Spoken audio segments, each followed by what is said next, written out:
Hey everybody, what is going on? I hope you guys are all doing well, and welcome to another tutorial video. In this video, I'll be explaining to you guys how you can print in Canva, so let's get right into it. Now, you can print anything in the same way in Canva, and for example, I'll be using this picture, which I have made for a different tutorial.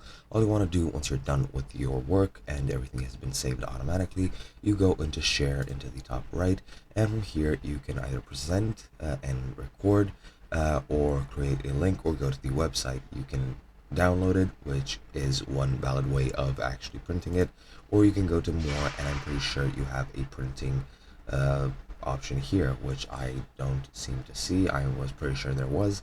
It looks like there isn't, but pretty much what you need to do in this case now is just go to download and then select what you want to download. PDF is the recommended format. However, you have PDF for printing as well. You can just pick that one, and then all you have to do is just click download your file, and then you can print it through using your printer in the same way as you would print any other PDF document. And that is pretty much it.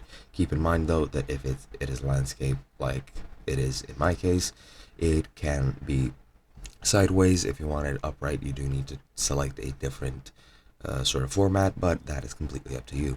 Hope you guys enjoyed, and I'll be seeing you guys in another video.